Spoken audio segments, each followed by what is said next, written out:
Hello students, this is first lecture of English Reader chapter 2 The Four Fools चार मूर्ख। There was a king, the king often behaved in a whimsical manner। एक राजा था और राजा हमेशा सन की व्यवहार करता था। One day in such a mood he ordered his minister, I want to see four fools। उसी मूड के साथ एक दिन उसने अपने मंत्री को आदेश दिया कि मैं चार मूर्ख देखना चाहता हूँ। Each should excel in foolishness, प्रत्येक जो है वो किस में होना चाहिए, उत्कृष्ट स्थान उसका होना चाहिए मूर्खता में, यानी वो सबसे ज़्यादा मूर्ख होना चाहिए। As you wish your ministry, जैसी आपकी इच्छा जहाँ पना, replied the minister and went away in search of such fools. He walked and walked but all in vain. तो उसने क्या दिया, मंत्री ने उसे उत्तर दिया, राजा को उत्तर दिया और उन इस प्रकार के मूर्ख की खोज में चल दिया। वह पूरा दिन घूमा लेकिन सब व्यर्थ गया। One day while roaming the minister noticed a man who was walking हरीडली with a box of sweets in his hand. एक दिन जब वह घूम रहे थे तब मंत्री ने देखा कि एक आदमी बहुत जल्दी में जा रहा था जिसके हाथ में मिठाई का एक डिब्बा था। To see him in a such great hurry, the minister could not resist himself from asking the reason for the same।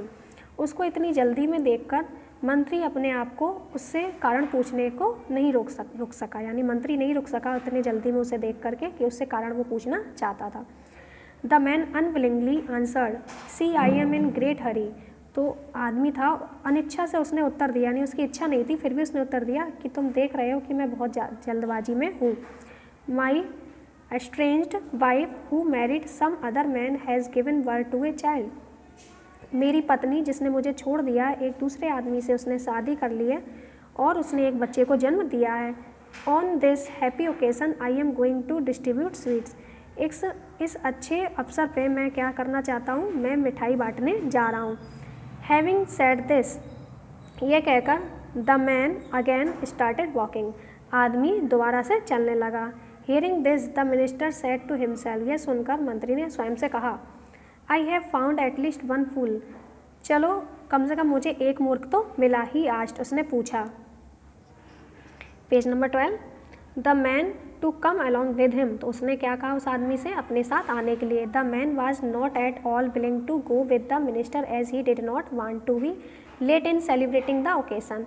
तो आदमी की जाने की इच्छा नहीं थी वहाँ पे, क्योंकि वह राजा के साथ नहीं जाना चाहता था, क्योंकि वह क्या लेट नहीं होना चाहता था, जो भी उत्सव है उसको मनाने के लिए वह देर नहीं होना चाहता था। However as it was a royal order he had no choice but to accompany the minister. यद्यपि ये कैसा था, एक शाही आदेश था, तो उसके पास कोई भी चॉइस नहीं थी, इसलिए उसे मंत्री के साथ जाना पड़ा। ऑन देयर वे, उसी रास्ते में, when both of them were coming back the minister happen to see a conspicuous side. उसी रास्ते में जब दोनों लोग आ रहे थे तब मंत्री ने एक अजीब सा सीन देखा। A man was riding on a horse back carrying a stack of hay on his on head. एक आदमी घोड़े पर बैठा हुआ था और उस अपने खुद के सिर पर उसने चारे का एक भूसे का एक ढेर उठा रखा था। The minister inquired, why are you carrying the stack of on your head instead of putting it on the back of the horse. तो मंत्री ने उससे पूछा कि तुम बोझ अपने सिर पे क्यों उठाई हुई हो, जबकि तुम इसे घोड़े की पीठ पे क्यों नहीं रख सकते। The man on the horse said, sir this horse is like my family member. तो आदमी ने उत्तर दिया कि श्रीमान, ये घोड़ा मेरे परिवार के सदस्य की तरह है। He is already burdened with my weight. इस पे पहले से ही मेरा बोझ है। How can I make him carry the additional load of the stack on his back.